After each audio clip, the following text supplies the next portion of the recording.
All right, once upon a time. So we hear in 1960 this, and in 1950 that, and in 1970 this, but there's no better way of getting a feel for what was going on in the 1960s than reading stuff from the 1960s. 1961, the book of popular science. So I've gone for Mars, just flicking through all the books, and it's mega interesting, right? So we're gonna just scan a couple of books, 1961 and then the 1966, just a few clips, a few paragraphs.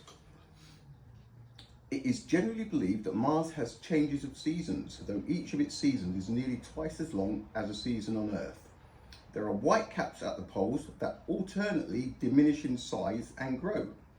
It is thought that the white caps may be ice and snow. They may also represent a coating of frost. In either case, their changes would be due to the alternation of the seasons. Changes of colour in other areas of the planet also suggest seasonal changes. And then, yeah, it's got comparing it to Mercury and Venus. And there is further evidence of an atmosphere on the planet Mars. The markings on its surface are sharply defined only toward the centre of the disk. They lose their clearness and finally disappear altogether as they brought toward the edge by the daily rotation of the planet. The polar ice caps, which increase in size through every Martian winter and diminish through the summer, also indicate the presence of an atmosphere in which moisture is carried and from which it is precipitated in the form of snow. There you go. This is 1961, right? Again, certain white spots and other markings that appear occasionally and are inconstant in form and position are believed to be clouds floating in the atmosphere. W.H. Wright of the Lick Observatory estimated that the Martian atmosphere has a depth of some 60 miles. How some authorities explain the redness of Mars. Investigation of Mars's atmosphere by means of the spectroscope has revealed that it contains little or no oxygen. Certain authorities claim that the red colour of Mars, you guys do that, don't please, of Mars is due to this fact. They hold that the rocks of the surface contain a certain amount of iron and that this has been oxidized, that is, combined with the oxygen of the air. They believe that the Martian rocks have captured far more of the oxygen of the atmosphere than have the rocks of the Earth.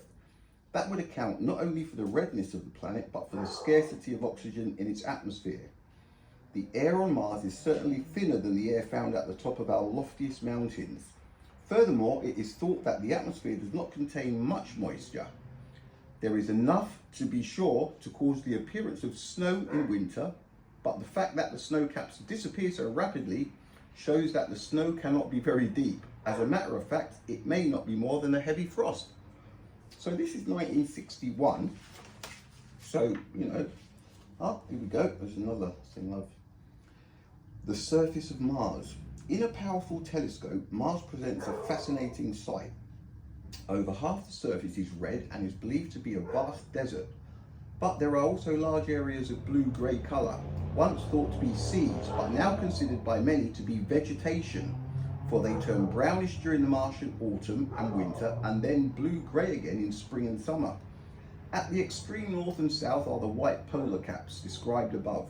The caps melt in summer and the bluish regions become darker. This is 1961. They still thought there was vegetation and snow on Mars. Where are we? It is at this Martian season that the famous so-called canals spring into prominent view. According to some observers, they are generally straight and often intersecting lines that may extend long distances over the surface of Mars. These canals were first definitely noticed by the distinguished Italian astronomer Giovanni Schiaparelli, 1835 to 1910, who thought they were waterways. Hence, he called them canali, or channels in Italian. The canali, discovered by Schiaparelli, came to be known as canals, a word that conveys the idea of artificial walkways. 1835 to 1910. They thought there was snow on Mars, right? In 1905, Einstein said photons. See how wrong they can be. The seeming regularity of these Martian lines, together with their great extent and intricacy, seem to reinforce this notion. A number of observers, particularly the American astronomer Percival Lowell, 1855 to 1916, advanced the idea that intelligent beings on Mars had built elaborate irrigation networks. Since Mars is a small world with little water and air, Lowell and the rest theorized that this planet had evolved faster and further than the Earth. In fact, they maintained that it was a dying world. The inhabitants of Mars had built canals to distribute water from the polar caps equitably over the surface and to conserve what little was left. In view of all this, the Martians were said to be far superior to ourselves in civilization. Lowell wrote a number of books on Mars expressing some of these beliefs. This is 1961, okay? And it's written in the books. I'm gonna have to get some more because the next one is 1966. All right, there's not so much in this one. A couple of paragraphs that are worth mentioning. Signs of life on Mars, right? 1966. 3 years before they went to the moon, okay? 3 years before they went to the moon. Copyright, 1966. Signs of life on Mars. Many astronomers believe that the planet has some plant life. The planet has polar caps of ice or snow which increase during the winter and slowly melt away in summer. Telescope observation also shows greenish patches that might be areas covered with plant life. The green colour fades and grows stronger with changing seasons. The areas are darker near Mars's equator. The atmosphere of Mars has a much lower density than that of Earth. It probably contains much less oxygen and water vapour than Earth's, but twice as much carbon dioxide. Twice as much carbon dioxide as Earth. 1966. 3 years before they went to the moon, they thought there was twice as much carbon dioxide on Mars. We're going to do the moon next to see what was said about that. The atmosphere of Mars has a much lower density than that of Earth. It probably contains, I've just done that bit. The temperature and humidity, in brackets moisture content, of Mars differ greatly from those of Earth. The Earth's atmosphere is thick enough to reduce the heat of the sun. It also absorbs and holds warmth. The atmosphere of Mars is too thin to reduce the sun's heat much or hold it. Measurements of heat radiation from Mars, together with optical measurements, show that the average temperature of the planet is below freezing point, 0 centigrade or 32 Fahrenheit. The surface of the planet is comfortably warm at noon but intensely cold at night. There are no oceans to make the temperatures less extreme. The humidity of Mars' atmosphere is about the same as that over a desert on Earth. Some astronomers believe that Mars has plant life that can stand the cold nights, but it is unlikely that Mars has intelligent animal life as we know it.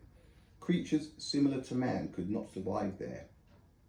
3 years before they went to the moon, they still thought that there was vegetation and ice on Mars. 3 years before they went to the moon. That's 1,000 days. Some astronomers believe that Mars, the many dark lines seen on Mars through a telescope are called Schiaparelli's canals, after Giovanni Schiaparelli, an Italian astronomer who discovered them in 1877. Some astronomers believe that these canals were planned by intelligent beings. Mariner 4. On November the 28th, 1964, American scientists launched the space probe Mariner 4. On July the 14th, 1965, Mariner began taking photographs of the surface of Mars, acting on a signal from Earth. On July the 15th, Mariner began transmitting the photographs back to Earth over a distance of 135 million miles. The distance of transmission was so great and the problems of codifying and interpreting the signals so complex that the transmission of a single picture took 8 hours. In all, 21 pictures were transmitted, and guess what? It was one of the greatest feats of communication ever accomplished. Doesn't that sound familiar? The pictures revealed that the surface of Mars is scarred with craters, but there was no evidence of any canals. Other information transmitted by Mariner suggests that Mars has little magnetic field and that its atmosphere is extremely thin. 3 years before they went to the moon, they were still convinced that there was vegetation and that it snowed on Mars. Here's a pic. This is the pic that Mariner took.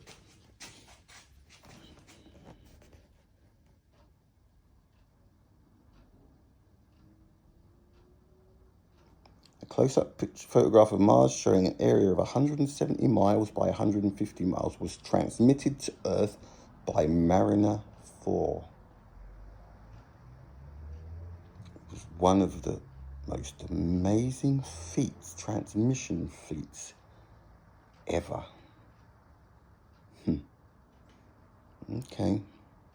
Me, I'm still 99.9% convinced that radio, all of this stuff, is exactly the same as light. If you are out of range, the signal drops, that is the end. It does not carry on after you turn the radio off and just gets picked up 20 minutes later on Mars by somebody waiting to receive it.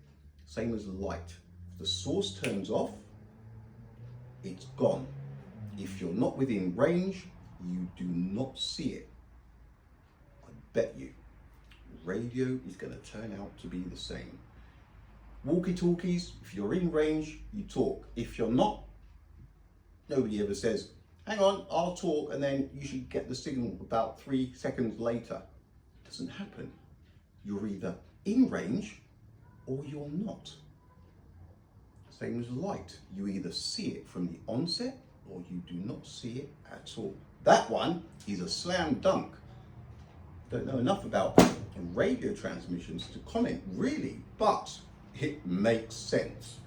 All of this stuff, 15 minutes to transmit to Mars, 15 minutes back depending where we all are in our orbits. Rubbish. Hello, you either hear because you're in range or you don't. That's what I reckon.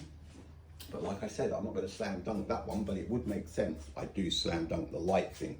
You either see it or you don't. Light cannot travel without a source. Source goes out, the light disappears. All right, folks, laters.